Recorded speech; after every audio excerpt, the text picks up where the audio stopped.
During debates on the banker bailout bill on the floor of Congress last week, Congressman Brad Sherman made a startling revelation.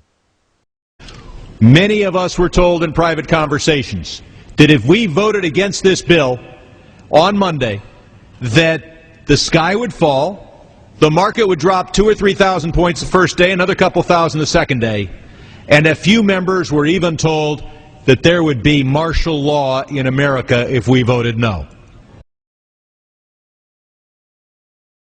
Martial law is defined as the rule by military authorities imposed on a civilian population.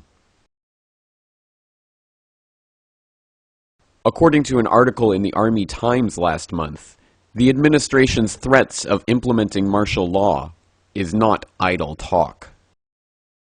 In this shocking article, the U.S. Army admits they're bringing a combat team back from Iraq to continue their mission in America, and that this combat team will be assigned to NORTHCOM to assist in the event of civil unrest in crowd control through non-lethal weaponry. This deployment is of course in direct violation of long-standing laws known as Posse Comitatus and the Insurrection Act, which strictly prohibit the U.S. Army from policing American citizens on American soil. While such extraordinary steps toward the open implementation of martial law on the streets of America might seem like the Bush administration's last-ditch effort to keep the public in check while they rob the Treasury of hundreds of billions for their banker friends, it is crucial to understand that this is only the final stage in a careful plan that has been unfolding for decades through both Republican and Democrat administrations. Government plans to suspend the Constitution and effect martial law have been taking place behind the scenes under continuity of government contingencies first exposed in the mid-1980s and raised by Congressman Jack Brooks during the Iran-Contra hearings. Colonel North, in your work at the NSC, were you not assigned at one time to work on plans for the continuity of government in the event of a major disaster? Mr. Chairman. I believe that question touches upon a highly sensitive and classified area, so may I request that you not touch upon that, sir. I was particularly concerned, Mr. Chairman, because I read in Miami papers and several others that there had been a plan developed by that same agency, a contingency plan in the event of emergency that would suspend the American Constitution. And I was deeply concerned about it and wondered if that was the area in which he had worked. I believe that it was. May I most respectfully request that that matter not be touched upon at this stage. If we wish to get into this, I'm certain arrangements can be made for an executive session. Urban warfare drills took place throughout the 90s, with American troops training with foreign soldiers to arrest and detain U.S. citizens. What you're seeing is real. April 10th through April 20th in Swansboro, North Carolina. This has been repeated across the country in the last 2 years. So-called urban warfare training in America. Of course, in the case of Swansboro, they actually pulled people over and searched their vehicles with the local police department. A local listener sent me this video of the Swansboro incident. You see, they take out groups of young officers from across the country in the Marine Corps and teach them that it's okay to go into American towns and cities and take over the city halls and search vehicles. In this training exercise, it became real. They become so arrogant, they just followed their orders and began to search people's vehicles. And as you're about to find out, it's not just the Marines, it's the Army too, in Central Texas. These drills quickly became reality, as in 2005 the National Guard was deployed in the wake of Hurricane Katrina to seize legally held guns from law-abiding citizens against their will and at gunpoint. No one will be able to be armed. We will take all weapons. Police department! Police department at your home! All of a sudden, they were banging on the front door, the side door, and the back door, and they said, "Let us in." I said, "It's not even loaded," and I dropped it on the floor. You got a gun? Well, they punched me in the face. Look at my black and blue marks. Look at what they did to me.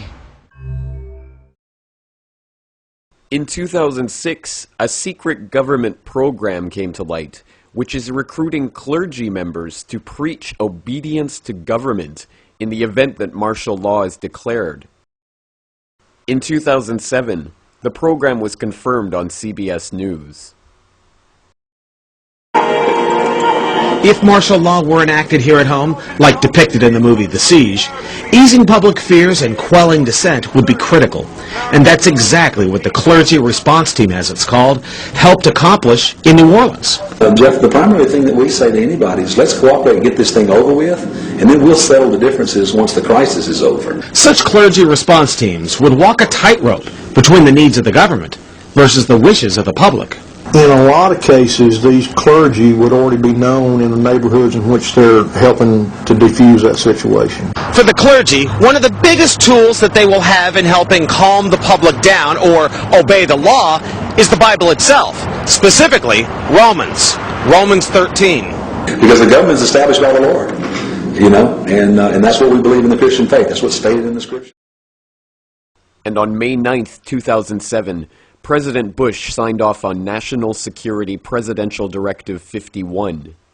This top-secret continuity of government plan effectively makes the president a dictator, allowing him to declare a national emergency for any reason whatsoever and implement martial law without the approval of Congress. The plan itself is so secret that not even members of the Homeland Security Committee in Congress are allowed to see its contents. But now they've denied the entire Homeland Security Committee of the United States House of Representatives access to their so-called detailed plan to provide for continuity of government. They say, trust us. Trust us, the people who brought us Katrina, to be competent in face of a disaster. Trust us, the people who brought us warrantless wiretapping and other excesses eroding our civil liberties. Trust us. These are just a few of the dozens of preparations that have already been completed to phase martial law in incrementally, bringing it about in stages, so an official declaration of military rule need not even be made. But if martial law is already a reality, what excuse will be used to turn the military against the American public? Have you heard about this new thing going on in Great Britain that Al-Qaeda routing up all these Britons, essentially, 1,400 strong, apparently, in a new, what's being called a new white Al-Qaeda army. Tougher to detect, potentially. Yeah, because they're not Muslims. They look just like regular British people. They're converts. In 2001, Section 802 of the Patriot Act made any criminal offense, even misdemeanors, classifiable as terrorist activity. In 2006, the Military Commissions Act gave the executive branch the authority to declare U.S. citizens and residents unlawful enemy combatants and detain them in undisclosed locations indefinitely. And now, H.R. 1955, known as the Violent Radicalization and Homegrown Terrorism Prevention Act, currently awaiting passage by the Senate, will effectively outlaw dissent of the government, even on the internet. It seems the table has been set for those citizens who resist any government decree to be dealt with as terrorists by the U.S. military. And now that the banker bailout bill has been passed despite fierce public outcry, dissent has never been more rife amongst the general population. Every nation in every region now has a decision to make. Either you are with us or you are with the terrorists.